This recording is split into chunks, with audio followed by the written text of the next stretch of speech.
Hi friends, welcome to my channel. నేను మీ Sirisha. Friends, today మీకు ఒక గొప్ప ఆలయాన్ని చూపించబోతున్నా. అదేనండి మన రాజమండ్రిలో ఉన్న ఇస్కాన్ టెంపుల్. అసలు ఇస్కాన్ మీనింగ్ ఏంటో తెలుసా? International society for Krishna consciousness. మొదటిసారి ఈ ఇస్కాన్ టెంపుల్ని 1996లో న్యూయార్క్ సిటీలో శ్రీల భక్తివేదాంత స్వామి ప్రభుపాద్ గారు స్థాపించారు. ఇది భగవాన్ శ్రీకృష్ణుడి గొప్పతనాన్ని ప్రపంచవ్యాప్తంగా పంచే ఒక ఆధ్యాత్మిక సంస్థ.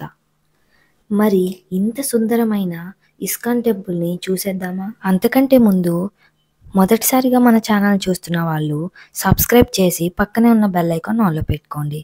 అలాగే ఈ వీడియోకి లైక్ చేయడం మాత్రం మర్చిపోకండి. ముందుగా మనం లోపలికి రాగానే రైట్ సైడ్ గోశాల ఉంటుంది.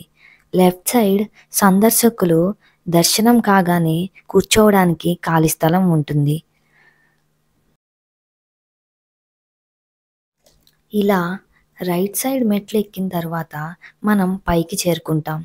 అలా పైకి చేరుకున్న తర్వాత గుడి చుట్టూ ఒక సన్నని వంతెన ఉంటుంది.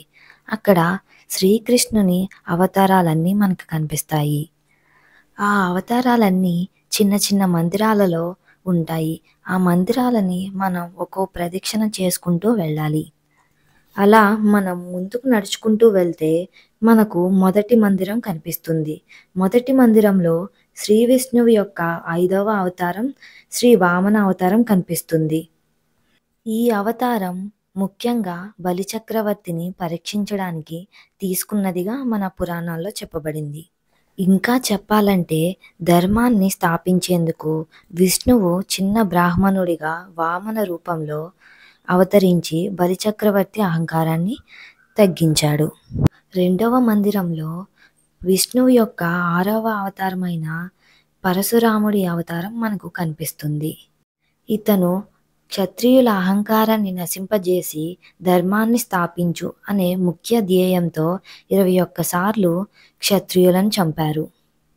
మూడవ మందిరంలో మన అందరికీ బాగా తెలిసిన శ్రీ విష్ణువు యొక్క 7వ అవతారం శ్రీరాముని అవతారం. ధర్మాన్ని నిలుపుకోవడం కోసం మరియు ప్రజలకు ఆదర్శంగా నిలవడం కోసం శ్రీరాముడిగా అవతరించారు. 4వ మందిరంలో శ్రీ విష్ణువు యొక్క సాత్వికమైన 8వ అవతారం శ్రీ బలరాముని అవతారం.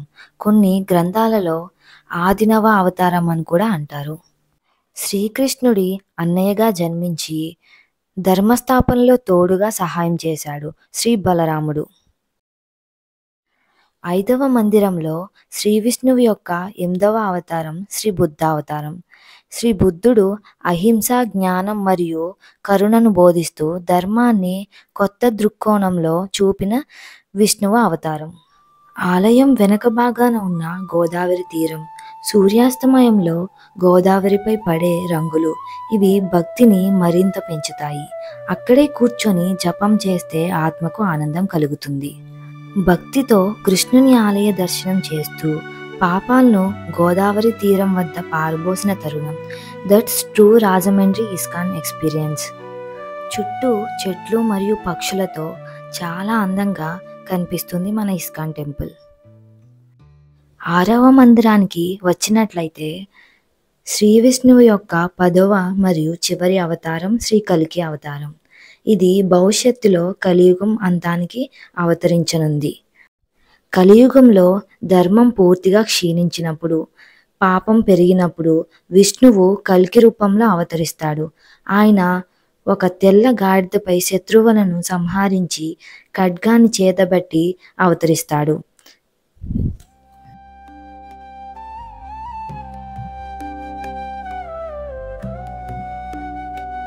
ఏడవ మందిరంలో శ్రీ విష్ణువు యొక్క మొదటి అవతారం శ్రీ మత్స్య అవతారం. శ్రీ మత్స్య అవతారం ప్రళయ సమయంలో సత్యాన్ని, జీవరాశిని రక్షించేందుకు విష్ణువు చేప రూపంలో చేసిన అవతారం. 8వ మందిరంలో శ్రీ విష్ణువు యొక్క 2వ అవతారం కూర్మ అవతారం. కూర్మ అనే పేరుకు సంస్కృతంలో తాబేలు అని అర్థం. లోకానికి అమృతాన్ని అందించేందుకు విష్ణువు కూర్మ అవతారంలో పాలసముద్రాన్ని మదించడానికి సహాయం చేశాడు. ఇప్పుడు మనం చూసేది ఎడమవైపు ఆలయ భాగం. చాలా అందంగా, ఆహ్లాదకరంగా కనిపిస్తుంది. 9వ మందిరంలో శ్రీ విష్ణువు యొక్క 3వ అవతారం వరాహ అవతారం. ఇందులో ఆయన పంది రూపం ధరించారు. భూమిని రక్షించేందుకు విష్ణువు పంది రూపంలో అవతరించారనేదే వరాహ అవతారం. ఆఖరి మందిరం దగ్గర మనకు పెద్ద గజస్తంభం కనిపిస్తుంది. ఇక ఆఖరి మందిరంలో శ్రీ విష్ణువు యొక్క 4వ అవతారం నరసింహ అవతారం.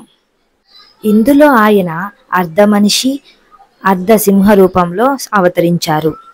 భక్త ప్రహ్లాదుని రక్షించేందుకు విష్ణువు నరసింహుడిగా అవతరించి అహంకార రాక్షసుడిగా సంహరించాడు. ఆ విష్ణువు యొక్క అన్ని అవతారాలను దర్శించుకున్న తరువాత ఆలయ ప్రవేశ ద్వారం నుంచి ఆ కృష్ణుని దర్శించుకోవాలి.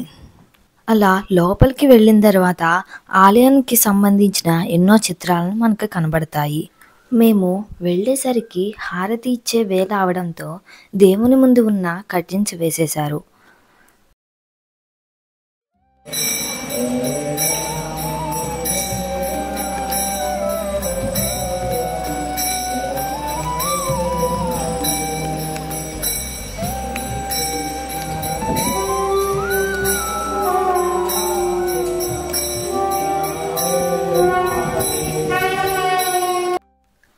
ఆలయంలో అడుగుపెట్టగానే మనసు మైమర్చిపోతుంది. శుద్ధమైన తెల్లటి శిల్పకళా గోపురం మన చూపుల్ని మాయ చేస్తే హరినామ సంకీర్తన ధ్వని మన హృదయాన్ని తాకుతుంది. లోపల ప్రవేశించగానే కనిపించే మోహన కృష్ణుని విగ్రహం చక్కని అలంకరణతో మనసును పరవశింపజేస్తుంది. అలాగే పక్కనే మనకు వెంకటేశ్వర స్వామి నల్లని రూపంలో ఎంతో బాగా మనకి దర్శనమిస్తారు. ఆ పవిత్ర గోపురాల నీడలో గడిపిన ప్రతి క్షణం ఒక ఆధ్యాత్మిక కాంతి కిరణంలా నా హృదయాన్ని తాకింది. ఇక దర్శనం అయిన తరువాత పక్కనే ఉన్న బుక్ స్టోర్లో భగవత్ సందేశం అలాగే భాగవత కథలు అనే 2 పుస్తకాలను తీసుకున్నా. ఇంతేనండి. మీకు ఈ వీడియో నచ్చితే లైక్ చేయండి. అలాగే మీ ఫ్రెండ్స్ అండ్ ఫ్యామిలీ మెంబర్స్కి ఈ వీడియో షేర్ చేయండి. అంతేకాదండి, మీరు ఇస్కాన్ టెంపుల్కి ఎప్పుడైనా వెళ్ళారా లేదా కామెంట్ చేయండి. మన ఛానల్ సబ్స్క్రైబ్ చేయకపోతే ఇప్పుడే సబ్స్క్రైబ్ చేసి పక్కనే ఉన్న బెల్ ఐకాన్ ఆన్లో పెట్టుకోండి. Thanks for watching.